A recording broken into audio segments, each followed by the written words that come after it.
안녕하십니까. 오늘 말씀은 누가복음 21장 1절에서 38절 말씀을 읽겠습니다.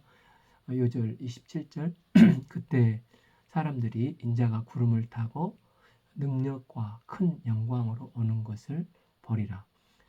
누가복음 21장은 1절에서 4절까지 과부의 그 헌금, 24절까지는 성전의 멸망, 25에서 35절까지 인자의 재림 말씀을 읽겠습니다.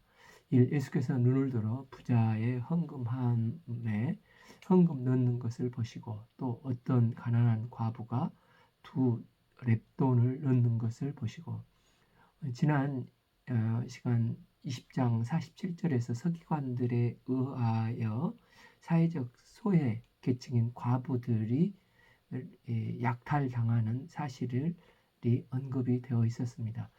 예루살렘 성전 안에 그 여인의 뜰에 나팔 모양의 헌금함 13개가 놓여 있었는데 예수님은 그 성전에 계실 때 사람들이 연복교에 헌금하는 것을 보시고 계셨습니다. 어떤 부자들은 오늘날 그 5만 원권 두만 지폐 뭉치를 꺼내서 모든 사람들이 보는 앞에서 보란듯이 의기양양하게 헌금을 했습니다. 그러나 어떤 가난한 초라한 과부가 2렙돈을 넣는 것을 보셨습니다. 여기서 렙돈은 로마 화폐 단위 중에서 최소 단위로 한 데나리온의 128분의 1에 해당한 돈으로 약 한 데나리온을 10만 원으로 치면 7, 800원 정도 되는 작은 돈입니다. 그런데도 예수님은 이 부자의 많은 헌금보다도 과부의 2렙돈을 주목하시면서 뭐라고 하십니까? 33 이르되 내가 참으로 너희에게 말하노니 이 가난한 과부가 다른 모든 사람보다 많이 넣었도다. 여기서 예수님은 그날 헌금한 모든 사람들보다 가난한 과부가 더 많이 넣었다고 하십니다. 헌금한 액수만 따지면 분명히 부자들이 더 넣었는데도 예수님은 이런 평가를 하신 이유가 무엇이겠습니까? 저들은 풍족한 중에 헌금을 넣었거니와 이 과부는 그 가난한 중에서 자기가 가지고 있는 생활비 전부를 넣었느니라 하시니라. 예수님의 헌금 계산법은 양이 아니라 질, 즉 자세를 보고 계십니다. 예수님은 그녀가 가난한 중에 부족해서 기본적인 필요조차도 채우지 못하는 상태에 있음에도 불구하고 자신의 피와 같은 2렙돈을 이 궁핍한 가운데 생활비 전부를 드린 것을 보셨습니다. 주님은 이런 자세로 드리는 헌금을 풍족한 가운데 드리는 많은 헌금 드리는 것보다 더 가치 있고 의미 있고 귀한 헌금으로 보셨습니다. 이 주님께서는 과부의 2렙돈을 주목하십니다. 때문에 액수에 상관없이 내게 베푸신 주님의 은혜와 도우심에 감사해서 드리는 나의 살과 피와 같은 물질을 주님은 기뻐하십니다. 헌금은 액수가 아니라 우리의 마음과 자세, 전 존재를 실어 드릴 때 주님은 기뻐하시는 것입니다. 어떤 사람이 성전을 가리켜 그 아름다운 돌과 헌물을 꾸민 것을 말하며 솔로몬이 7년 6개월 동안 건축했던 1차 솔로몬 건축 성전은 주전 586년 남유다의 멸망과 함께 파괴되었습니다.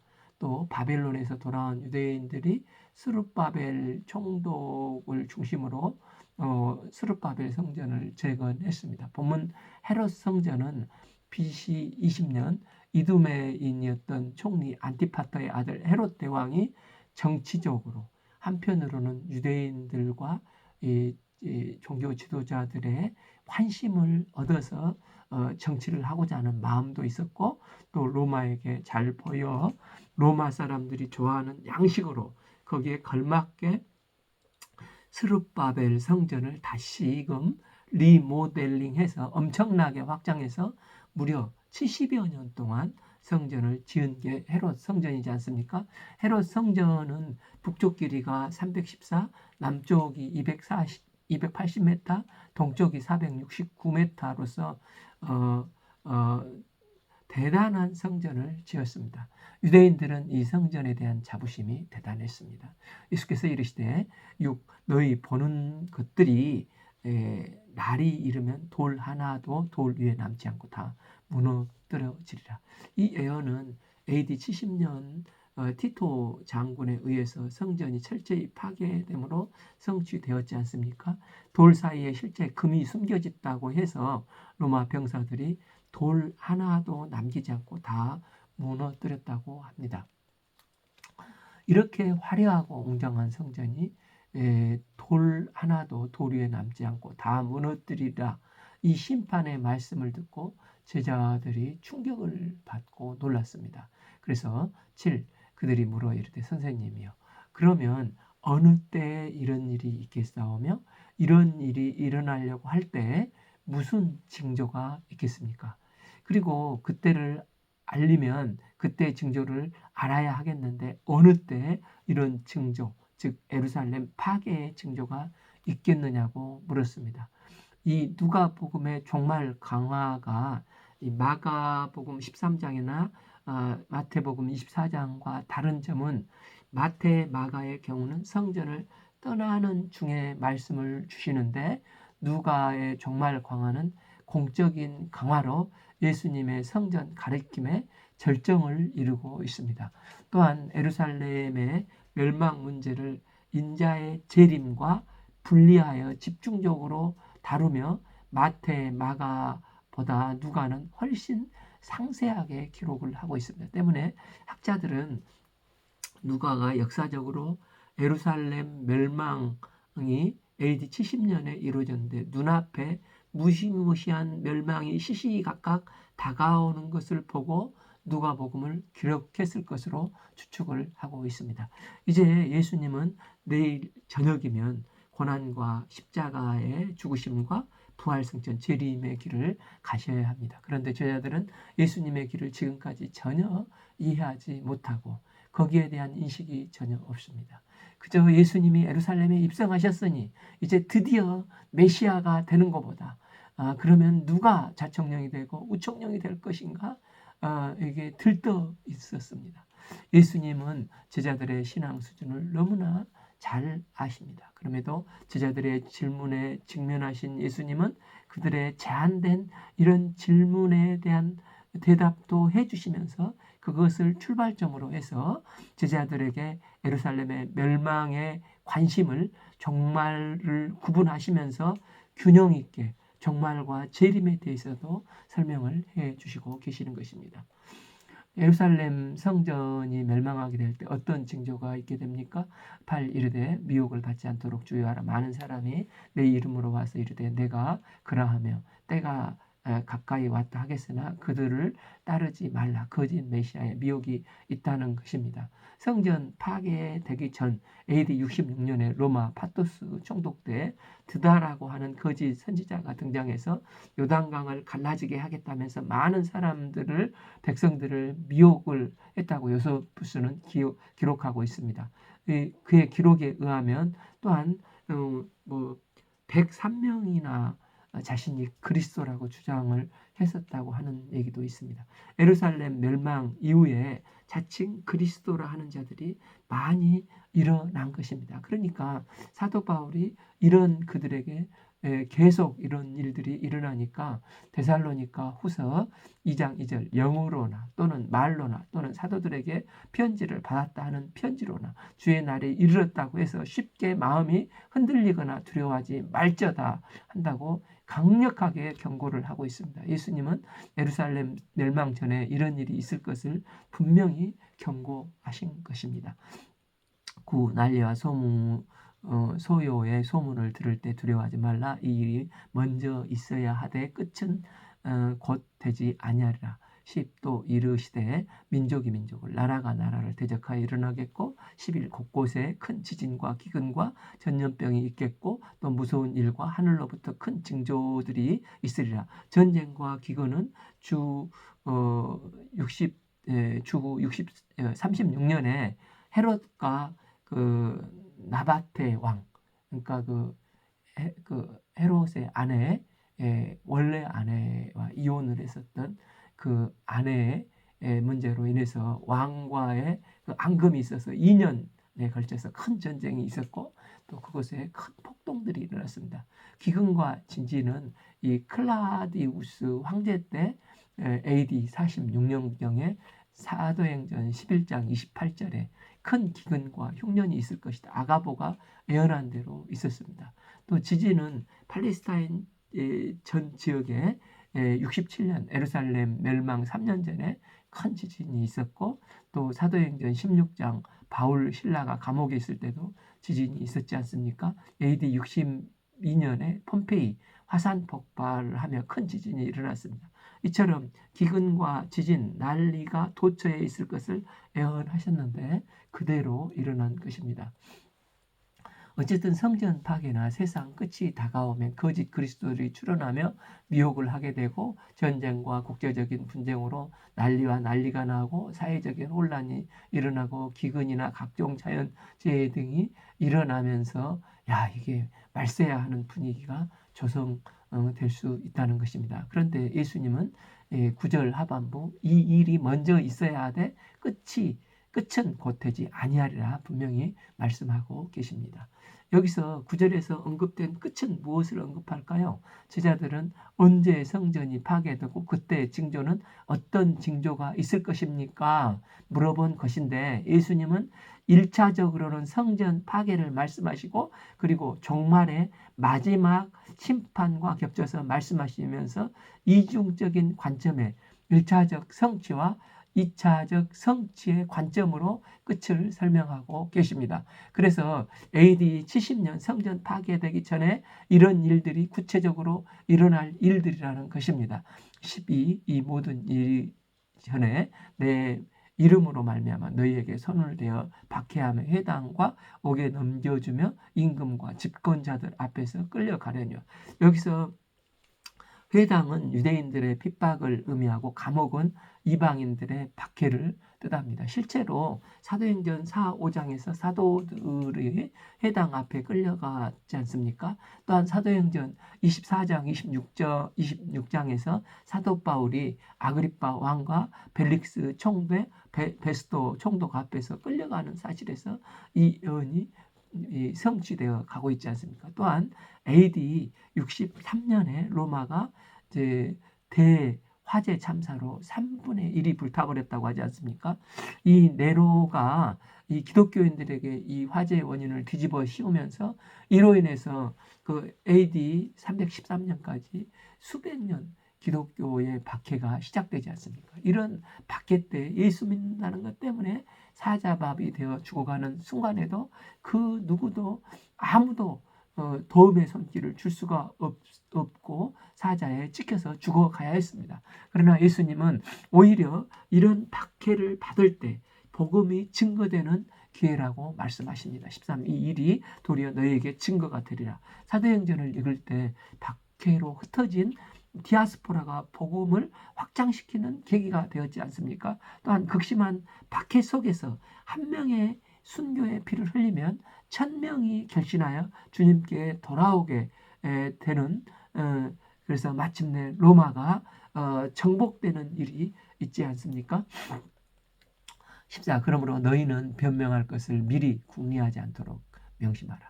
15. 내가 너희의 모든 대적이 능히 대항하거나 변박할 수 없는 구변과 지혜를 너희에게 주시리라. 박해의 때에는 성령께서 그들과 매 순간 동행하시고 역사하실 것이기 때문에 제자들은 어떻게 변명할 것인지 염려하고 두려워할 필요가 없다는 것입니다. 성령님은 우리에게 대적들도 당해낼 수 없는 언변과 지혜를 그때그때 생각나게 하시고 공급해 주시겠다고 약속을 하셨습니다. 사도행전 4장에서 배운 것이 없는 이 베드로, 십자가 앞에서 예수님을 3번이나 부인했던 연약한 베드로가 오순절 성령의 권능을 덧입고 이제는 사내들인 공회 앞에서 구변과 지혜를 덧입고 담대히 복음을 증거하지 않습니까? 사도행전 4장 19절 베드로와 요한이 대답하여 이르되 하나님 앞에서 너희의 말을 듣는 것이 하나님의 말씀을 듣는 것보다 옳은가 판단하라.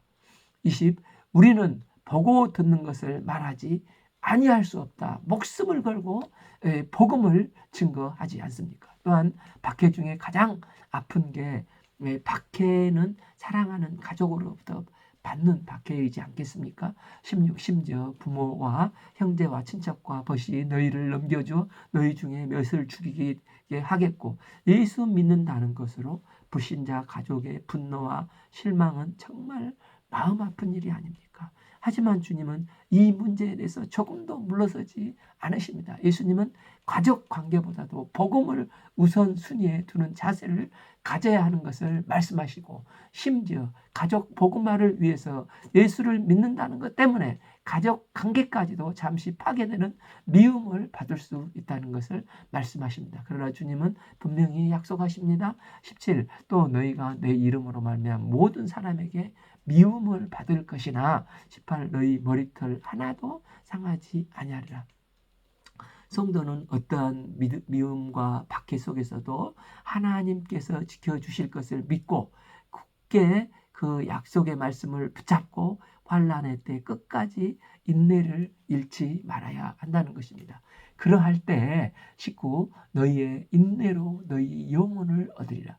여기서 인내하여 견딘다는 뜻은 단순히 참는다는 것이 아니라 속 내면의 신앙과 하나님 나라에 대한 소망으로 단단히 무장하는 것을 가리킵니다. 이 믿음과 소망은 약속의 말씀을 굳게 붙잡고 있을 때 가능합니다. 말씀으로 무장해서 아무리 큰 고통이 있고 박해가 있다 할지라도 끈기 있게 믿음으로 견디라는 것입니다.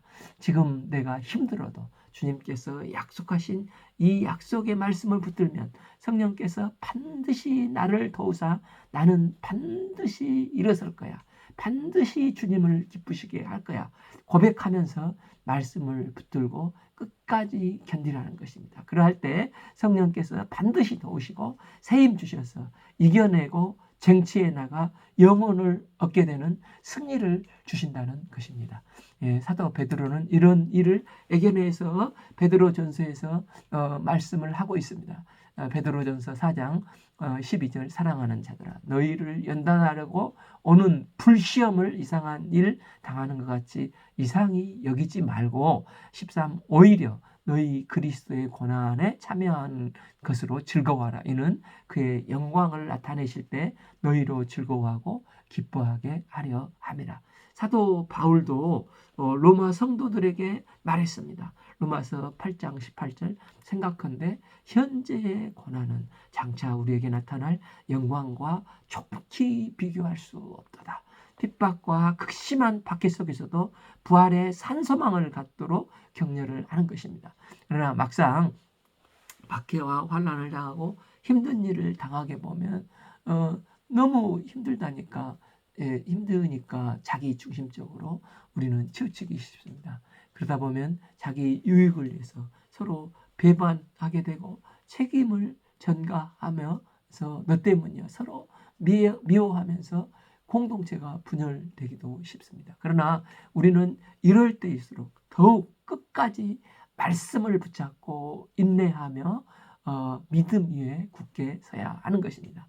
마지막 어떤 때가 이르기 전에 여러 가지 시험과 이런 어려움이 있을 것인데 이것을 이상하게 여기지 말고 당연히 생각하고 이때 주님의 약속의 말씀을 다만 붙잡고 성령님의 도우심을 구할 때 인내하여 최후 승리케 하는 주의 자녀들이 될 것을 믿습니다.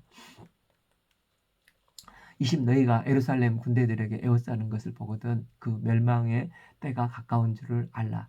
AD 70년 로마 군대를 말하겠죠. 21A 그때 유대에 있는 자들은 산으로 도망할 것이며, 여기서 산이란 핍박자들이 찾기 어려운 은신처들로 가득 찬 유대 광야에 있는 산들을 말하는데 그 산으로 도망가라는 것입니다. 21B 성내에 있는 자들은 나갈 것이며 촌에 있는 자들은 그리로 들어가지 말지어다. 또한 촌 예루살렘 주변 마을에 있는 사람들은 성 안으로 들어가지 말아야 합니다. 로마군에 포위되면 성 안에 있는 사람들은 다 멸망을 피하기 어렵기 때문입니다. 22 그날은 기록된 모든 것을 이루는 징벌의 날이니라. 23 그날에는 아이 벤 자들과 젖 먹는 자들에게 화가 있으리니 이는 땅에 큰 환난과 이 백성에게 진노가 있겠음이니라.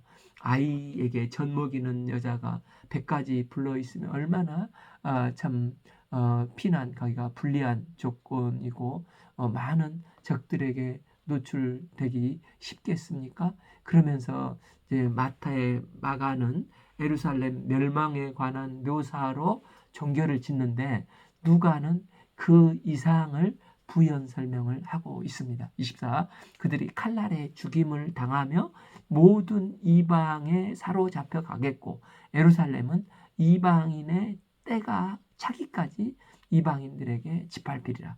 AD 70년에 예루살렘이 이방인에게 멸망당하고 거기서 끝나지 않고 모든 이방에 사로잡혀 가겠고 예루살렘은 이방인의 때가 차기까지 즉 온 세상 온 민족에게 복음이 증거되기까지 이 유대인들은 이방인에게 밟힐 것이라는 것입니다. 그러니까 온 세상 온 민족에게 복음이 증거되기까지 이스라엘은 이방인들에게 많은 박해를 당하게 된다는 것입니다. 이게 역사적으로 증명되지 않습니까? 예루살렘 멸망할 때 사망자 수가 약 110만 명 정도 됐다고 하는데 나치 밑에서 600만 명이 넘는 유대인들이 학살당했고 또 심지어 스탈린 치하에서는 약 2천만 명으로 추산된 사람들이 학살당했다고 합니다. 이런 끔찍한 장면들이 이방인 때에 있을 것인데 이런 것들이 다 재난의 시작이고 대환란의 전조라는 것입니다. 이런 일이 점차 강화되고 산모의 산통이 자꾸 주기가 반복되면서 점점 빨라지다 보면 예를 낳듯이 이제 최종적인 주님의 재림과 심판이 어느 순간에 임하게 된다는 것입니다. 누가는 예루살렘 멸망과 인자의 재림을 긴밀하게 연결하지 않고 따로 떼어서 이방인의 때가 찬 후에 일어날 일을 이제 묘사를 하고 있습니다. 25 1월 성신에는 징조가 있겠고 땅에서는 민족들이 바다와 파도의 성난 소리로 인하여 혼란 중에 곤고하리라. 이것은 그 앞에 11절에서 무서운 일과 하늘의 징조로부터를 언급한 우주적인 혼란의 모습이라고 할 수 있습니다. 이때 어떤 징조가 나타난다는 것입니까? 즉 해가 어두워지며 달이 빛을 내지 아니하며 별들이 하늘에서 떨어지며 하늘의 권능들이 흔들린다고 다른 복음서에서는 말하고 있지 않습니까? 또한 민족들이 바다의 파도의 성난 소리로 인해서 혼란 중에 무시무시한 경천 동지의 환란이 천지를 흔들면서 모든 피조물들이 꼼짝 못하고 부들부들 떨면서 우수수 떨어지게 된다는 것입니다. 인자의 재림의 때가 임박하여 일어날 전 우주적인 이런 혼란의 때에 26 사람들이 이 세상에게 임할 일을 생각하고 무서워함으로 기절하고 이는 하늘의 권능들이 흔들리겠습니다. 하늘의 태양계와 바다에 일어난 이런 불길한 징조들로 말미암아 지상에 있는 사람들은 공포와 두려움에 사로잡히게 됩니다. 그래서 주님의 재림이 갑자기 임하게 되는데 이방인의 때에 미리 준비가 안 된 사람들은 그때 아무리 땅을 치고 통곡해도 그때는 이미 늦었고 영원히 늦었다는 것입니다. 27 그때의 사람들이 인자가 구름 타고 큰 능력과 큰 영광으로 오는 것을 보리라.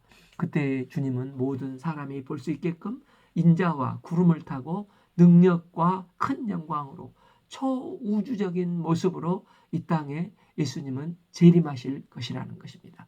주님은 초림하셨을 때 마구간에 연약한 연한 순과 같은 한 아기의 모습으로 오셨습니다. 그러나 주님께서 재림하실 때는 큰 권능과 큰 영광을 가지고 온 우주의 심판주로서 이 땅에 모두가 알 수 있도록 재림하시는 것입니다.